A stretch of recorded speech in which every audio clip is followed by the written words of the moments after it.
So by 2035, the tech giants powering the whole, AI revolution, they're going to need 50 metric tons of this highly specialized nuclear fuel every single year just to keep their advanced reactors running. Yeah, 50 tons, which doesn't sound like a lot until you look at what we're actually making right now. Right. Last year, the United States produced exactly 1 metric ton. Just one. One single ton. We are staring down this desperate multi-billion-dollar scramble to close that gap. So welcome to the deep dive. Today we're taking the stack of geopolitical reports, energy market analyses, and some really fascinating dispatches from South America. We're going to unpack a massive contradiction sitting right at the heart of the new U.S.-Argentina nuclear partnership. Because the mission today is to kind of cut through all the polished press releases for you and show you how global supply chains actually get forged when people are under immense pressure. Exactly. And the core paradox we kept seeing in the sources, it's really one of ambition versus physical reality. The U.S. is aggressively trying to architect a brand new Western-aligned global nuclear supply chain, right? They want to power the next century of clean energy, run all these AI data centers. But the glaring vulnerability in this whole master plan is that the U.S. currently lacks the domestic infrastructure to actually enrich or process its own nuclear fuel. Yeah, I mean, they have the capital, they have the blueprints for the shiny new reactors, Yeah. but they literally do not have the factories to make the fuel. Which means this isn't just, a story about atoms and clean energy targets. It is a story about leverage, about the historical hollowing out of American industrial capacity, and the very real risk of a developing nation becoming an energy colony. So we're going to guide you through why the U.S. is facing this massive structural deficit, why this partnership is sparking intense domestic backlash down in Argentina, and how this unequal dynamic actually hands Argentina a hidden superpower at the negotiating table. Okay, so to understand the sheer scale of the panic in Washington right now, it's like, imagine someone inviting you over for this lavish 5-course dinner party, and you show up, you're hungry, and you walk in and realize their kitchen is completely gutted. There's no stove, no fridge, just bare wires. That is a perfect analogy, because for decades, the U.S. just allowed its domestic nuclear infrastructure to wither away. It was just cheaper to buy processed fuel from overseas. And when you look at the data from the Center for Strategic and International Studies, or the Breakthrough Institute, it paints a really stark picture of a superpower that just outsourced its foundational energy needs. But wait, the U.S. basically pioneered the commercial nuclear power industry. How did the capability drop off that dramatically? Because I was looking at the mining stats from 2022, and the entire United States mined a mere 75 metric tons of uranium. Yeah. That is 0.02% of global production. And then in 2023, U.S. nuclear generators imported 99% of the uranium concentrate they used, over 30 million pounds imported, while producing almost nothing at home. Well, the historical context here is huge. So after the Cold War, the U.S. entered into these agreements, like the megatons to megawatts program. Oh, right, taking the old warheads? Exactly. They took highly enriched uranium from dismantled Russian nuclear warheads, downblended it, and sold it to U.S. commercial reactors. And, I mean, it was a massive win for global non-proliferation. Obviously. Less nukes is good. Right. But economically, it flooded the market with incredibly cheap nuclear fuel for decades. So domestic U.S. uranium mines, the conversion facilities, the enrichment plants, they just couldn't compete with that. They shuttered, the specialized workforces dispersed, and the whole supply chain just collapsed. Today, the U.S. has only one operating commercial enrichment plant. And the crazy part, it's actually owned by a European consortium called Urenco. Wow. And for the step right before enrichment, the conversion process, there is literally only one active plant in the entire country, the Honeywell facility in Illinois. And that was built in the 1950s. Exactly. It's legacy infrastructure. But the crisis we're unpacking today isn't even about the legacy reactors that power our current grid. The real panic is over the fuel for the reactors of tomorrow.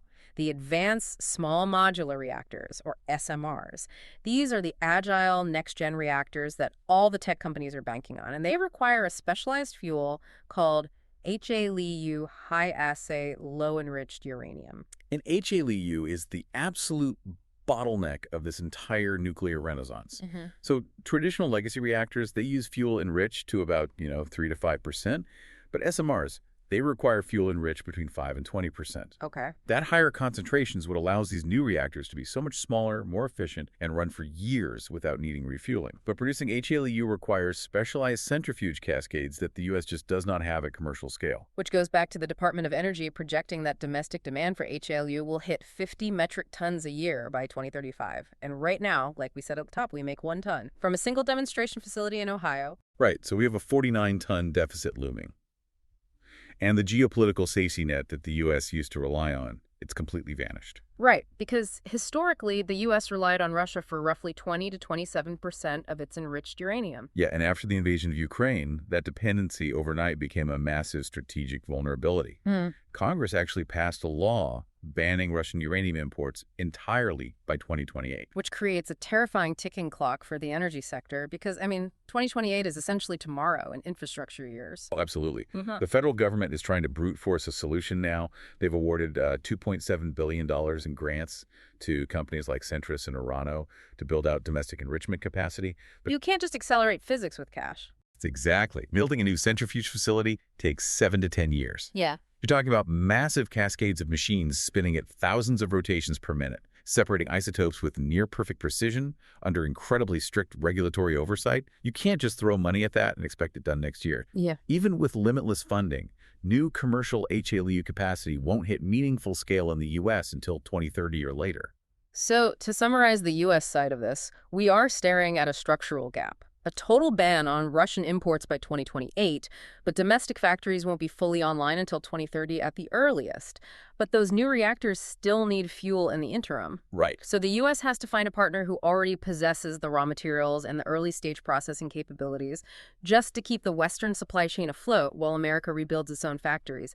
And that desperate need for a bridge is exactly why Washington is pivoting south and heavily courting Argentina. Yeah, and the blueprint for this pivot is this recent memorandum of understanding.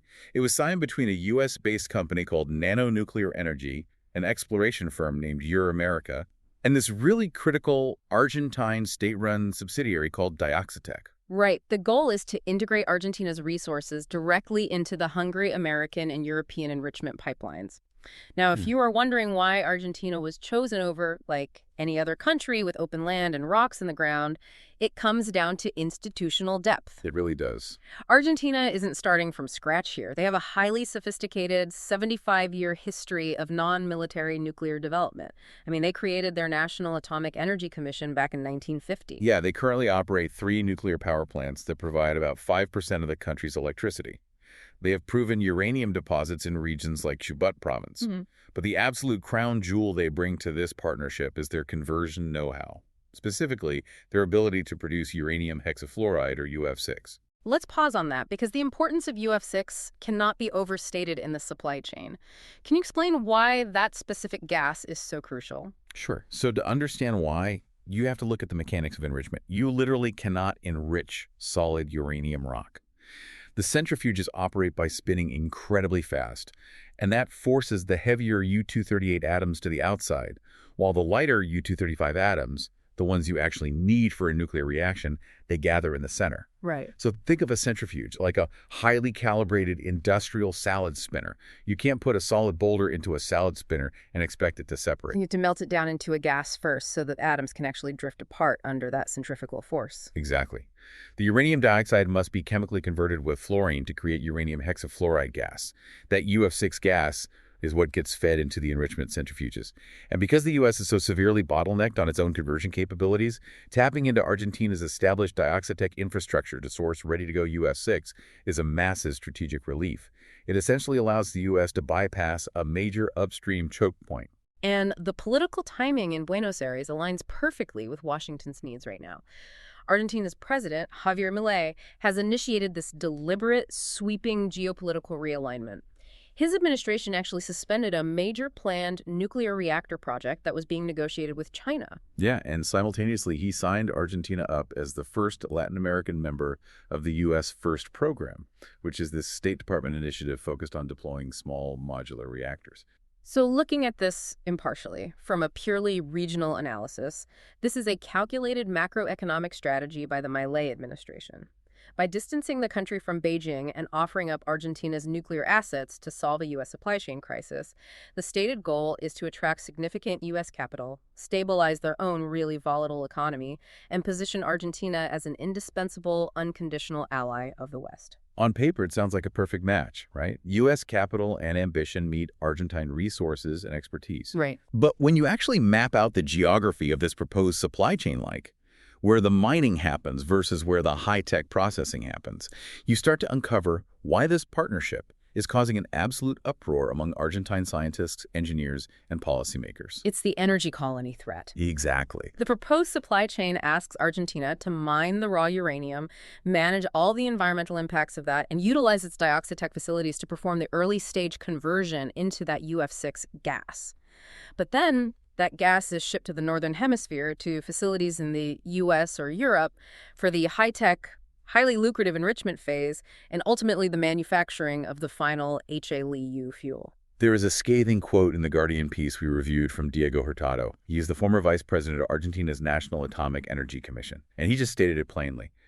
Exporting uranium isn't an Argentine nuclear plan, it's Banana Republic-style mining. And, I mean, it is easy to see his point. Argentina provides the foundational physical inputs and assumes all the localized risks, but the massive profit margins, the generation of new intellectual property, the high-tech value at all of that happens thousands of miles away. And it is a well-documented macroeconomic trap for developing nations. Argentina has experienced this exact extractive dynamic repeatedly, with agricultural exports like soybeans and critical minerals like lithium and copper. Yeah. The fear within their scientific community is that their prestigious 75-year-old nuclear sector is about to be downgraded into a mere rock-crushing and gas-pumping service for the Northern Hemisphere. But the friction actually goes much deeper than just missing out on profit margins. Okay. To facilitate this integration into the U.S. supply chain, Argentina's own highly advanced domestic capabilities are actively being dismantled. Right. This is where the story of the CARM reactor becomes so critical. Yeah, the CARM project is a point of immense national pride for Argentina. It is a homegrown, small modular reactor design that the country has been developing for decades. Actual construction began in 2014, so this isn't just a concept on paper. No, the OECD's Nuclear Energy Agency recently evaluated the global landscape of SMRs, and they ranked Argentina's CARM as one of the 4 most advanced projects in the entire world. It features an integrated primary cooling system and was estimated to be roughly 2/3 complete. We're talking about a globally recognized 66% complete sovereign reactor project. But the Milei administration has effectively mothballed CARM. They paused construction and shifted the national focus toward a different SMR project called the ACR-300. And the catch is that the ACR-300 is essentially a U.S. patented design that is currently only about 1% developed. Exactly. They are pausing a near-finished domestic masterpiece to essentially start over with a U.S. blueprint. So critics are arguing this is a deliberate sacrifice of a 75-year-old sovereign capability just to appease Washington. And the structural dismantling doesn't even stop at reactor designs. The administration is also moving to partially privatize Nucleoelectrica, which is the state-owned utility that operates Argentina's 3 existing nuclear power plants. Which makes absolutely no sense from a purely physical standpoint, because Nucleoelectrica actually runs a budget surplus. Right. It recently posted record profits. You generally privatize failing state assets to save money. You don't sell off a profitable, highly technical utility unless the goal is specifically to open it up to foreign capital control. That is the core of the domestic uproar. The argument is that Argentina is dismantling its own profitable, highly advanced sovereign industry merely to become a raw material feeder for a desperate U.S. market. So if the structural imbalance is really this severe and they are cannibalizing their own technology entirely. Well, walking away ignores the broader reality of global trade, sure. But more importantly, it completely ignores the immense leverage Argentina currently holds. This dynamic only remains an extractive colony trap if Argentina acts like a desperate seller. The crucial pivot in this deep dive is recognizing that the U.S. is not negotiating from a position of imperial strength. They're panicking. They are in a state of sheer panic. That 2028 Russian decoupling deadline is looming. The U.S. is essentially trying to build a bridge while they are already walking on it. They desperately need the feedstock right now, and that translates to incredible, unrecognized strategic leverage for Buenos Aires. Because you cannot magically conjure a functioning conversion facility or a multi-generational workforce of nuclear engineers. Argentina has scarcity value. Exactly. Because the U.S. supply chain is currently hollowed out, Argentina does not have to accept default extractive terms. If their trade negotiators recognize the sheer necessity of their UF6 output to the survival of the Western nuclear renaissance, they can force a genuine partnership. There is a very specific negotiation playbook they must execute to avoid the colony trap. Okay, let's break that playbook down for the listener. The sources point heavily toward intellectual property as the first major battleground. If U.S. capital from companies like Nanonuclear comes in to modernize or expand the Dioxitec conversion facilities, who actually keeps the keys to the kingdom? Yeah, the IP ownership is paramount. Because if a joint venture develops new, more efficient methods for fluorinating uranium, Argentina has to ensure that the licensing and the patents remain sovereign. Right. If the political winds shift in 10 years and the partnership dissolves, Argentina cannot be left in a position where U.S. companies legally own the upgrades to Argentina's own domestic facilities. So they secure the IP for the conversion step, but that still leaves them stuck at the bottom of the value chain. What about technology transfer? If they are feeding the enrichment pipelines, shouldn't they demand the technology to eventually do the enrichment themselves? But isn't centrifuge technology heavily classified? Oh, heavily. Because the U.S. has incredibly strict export controls regarding enrichment to prevent the proliferation of nuclear weapons. So how can Argentina realistically demand technology that the U.S. might be legally barred from sharing? You are identifying the hardest barrier in global nuclear trade right there. Yeah. Full centrifuge blueprints are guarded closer than almost any other industrial secret on Earth. However, technology transfer is not a simple binary switch. Okay, what do you mean? I mean, Argentina can push the boundaries of what is legally permissible. They can demand joint research and development on the back-end fuel manufacturing processes. They can secure shared patents on the advanced materials used to actually house the HALEU fuel. They must extract high-tech capacities that elevate their own workforce rather than just settling for a flat fee for bumping raw gas. Which leads directly into the final piece of the leverage playbook, value capture. If Argentina provides the crucial US-6 that allows the US to literally survive the Russian ban, they should not be locked into low-margin fixed-price contracts for that gas. Absolutely not. They need to demand a slice of the final profits when the enriched HALEU fuel is actually sold to the tech giants and data centers on the global market. The structure of these offtake agreements will define the economic reality of this deal for decades. If Argentina simply sells UF6 at wholesale prices, yeah, they will remain a resource colony. But if they negotiate profit-sharing mechanisms tied to the final high-value enriched product, they become a true equity partner in the new Western supply chain. The U.S. is asking Argentina to help them survive a crisis of their own making. That reality makes every single term of this proposed partnership highly negotiable. It really does. This entire dynamic completely reframes how we think about the clean energy transition. So let's quickly synthesize what we've uncovered for you today. We started with the stark reality of the hollowed-out U.S. nuclear supply chain. An architect trying to build the future without any physical tools, scrambling to meet a 2028 ban on Russian imports.